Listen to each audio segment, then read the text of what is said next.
Bonjour, alors voici le début de la construction d'un petit exerciceur qui propose simplement des multiplications à effectuer. Alors dans cette vidéo, nous allons simplement voir comment gérer la validation des réponses données et comment afficher le score obtenu sur un nombre fini d'exercices. Alors on va déjà analyser ce qui a été créé. Donc les nombres A et B, ce sont les deux nombres qui vont être multipliés. 35 c'est le produit de A fois B. Ici, la réponse elle est donnée, mais quand on appuie sur Nouveau produit, on remet tout à 0. La réponse n'est pas définie. Ici, c'est le texte juste qui s'affichera lorsque la réponse sera juste. Texte faux, idem quand ce sera faux. Le texte affiché, c'est celui-ci. Le texte réponse, c'est le texte associé au champ réponse. Alors, on va regarder le script qui a déjà écrit pour le bouton Nouveau produit. Propriété texte. Donc ici A est une valeur aléatoire entre 1 et 10, pareil pour B. À chaque fois qu'on appuie sur le bouton, là, le texte de réponse ici est ramené à un vide. Et ensuite on analyse ce texte, donc finalement le texte réponse n'est pas défini. Ça transforme le texte réponse en la variable réponse. Alors lorsque le texte n'est pas un nombre, on obtient une variable réponse qui n'est pas définie. Regardons maintenant le script associé à ce champ. Propriété. Ici, simplement, quand on valide une réponse, le texte réponse qui est écrit dans le champ est transformé en un nombre réponse qui sera ici, qui apparaîtra ici.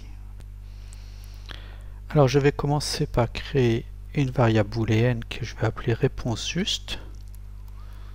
Donc cette variable réponse juste doit être à true lorsque le produit attendu est égal à la réponse. Donc je vais mettre ici produit attendu et je vais chercher le symbole, le test d'égalité, réponse. Je crée une autre variable booléenne que je vais appeler demande test.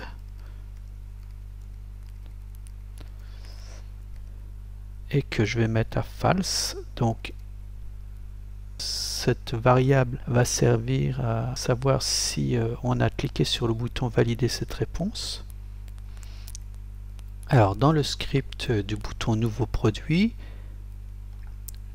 je vais faire en sorte que lorsqu'on clique sur le bouton, la variable demande test soit remise à false. Donc soit valeur demande test virgule false.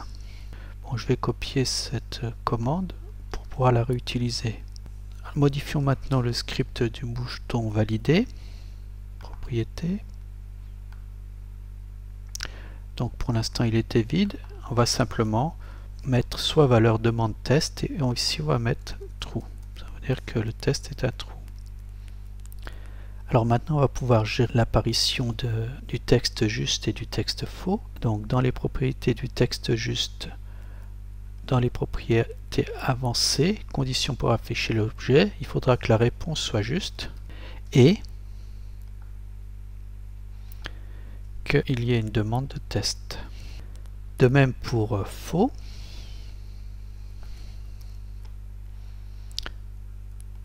Donc donc c'est presque la même chose, mais il faut que la réponse soit fausse, donc on va prendre la négation de réponse juste. Donc si je fais le test ici, la réponse est juste. Si je modifie ici, la réponse devient fausse. Alors il faudrait enfin que la réponse ne soit pas donnée immédiatement. Donc ici je vais modifier le script du champ et je vais mettre ici soit valeur demande test false, de telle manière que si on a une mauvaise réponse, ici je valide, ça apparaît, mais maintenant si ici je mets 4 c'est toujours faux, il faut revalider pour voir apparaître le message faux. Dans le but de gérer le score, je vais maintenant créer 3 variables. Donc une première variable grade qui sera à 0. Grade sera en fait le score obtenu. Alors pourquoi grade? En fait c'est pour pouvoir utiliser les exercices dans Moodle. une variable numexo qui est le nombre d'exercices faits, donc je mets 1, et une variable gain, c'est le nombre de points qui seront attribués en cas de bonne réponse à chaque exercice, 1 point.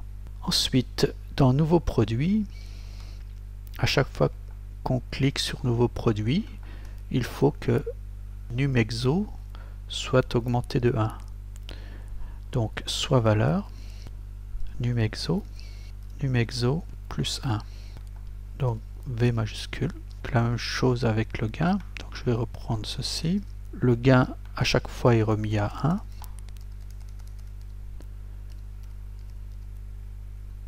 Alors on peut déjà créer le texte qui va afficher le score. Donc score, 2 points. Donc je vais chercher l'objet grade, un tiret, et puis ici numexo. On peut remettre ce texte en forme, on peut le mettre un peu plus gros. On peut changer la couleur aussi du texte. Voilà. Alors maintenant on va gérer le script du bouton valider.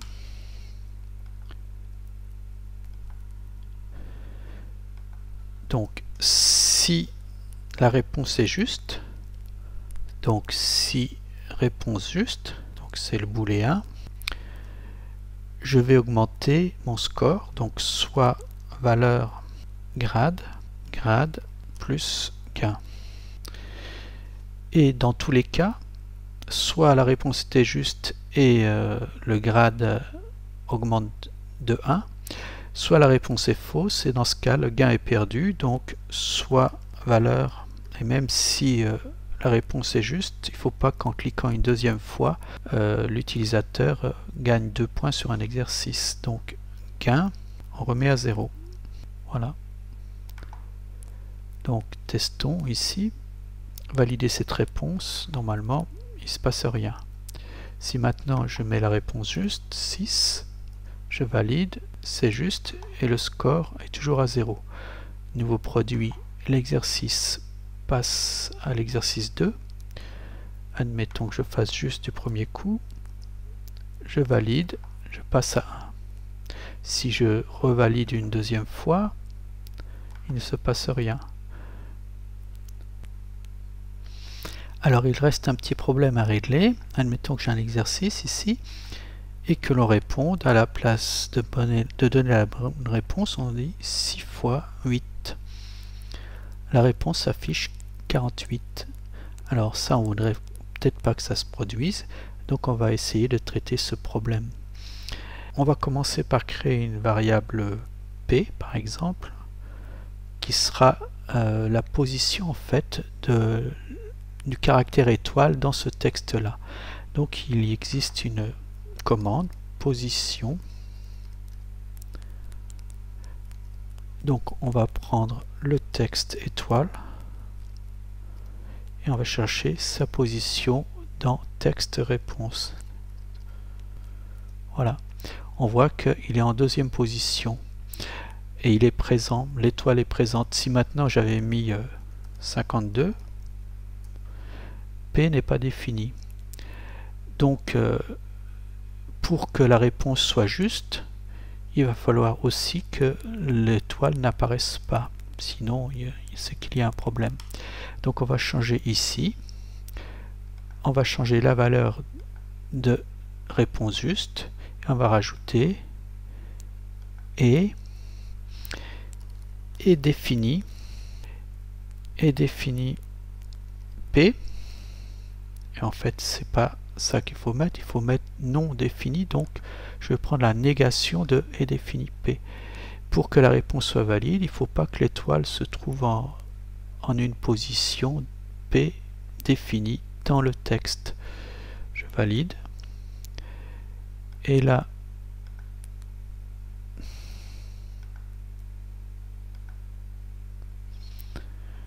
si maintenant je mets 6 fois 8, je valide ici, c'est marqué faux. Alors on peut aussi rajouter ici un message.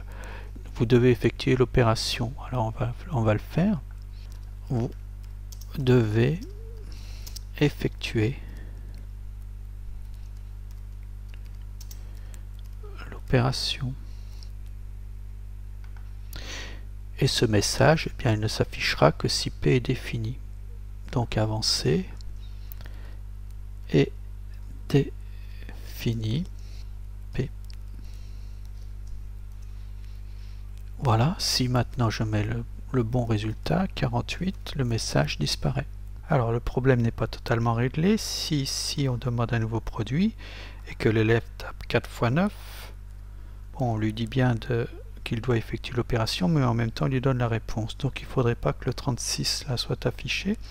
Donc je vais créer un nouveau texte, texte réponse 2, qui va être égal à si est défini, si l'objet P est défini, eh bien le texte sera vide, et sinon ce sera le texte réponse qui sera écrit. Donc ici par exemple il me met que le texte réponse 2 est vide. Si je mets ici 50, le texte réponse 2 vaut 50. Donc il suffit ici dans ce texte là de changer, de mettre ici texte réponse 2.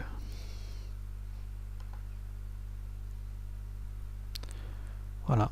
Alors voyons voir si ça fonctionne. Ici si je mets 36, c'est juste, je valide, c'est bon.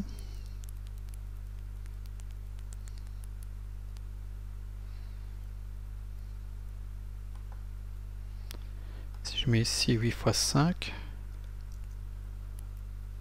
on me dit qu'il faut effectuer l'opération et rien ne s'affiche. Alors une dernière chose, si on veut que cet exercice soit intégrable dans Moodle, il faut qu'il y ait un nombre fini d'exercices.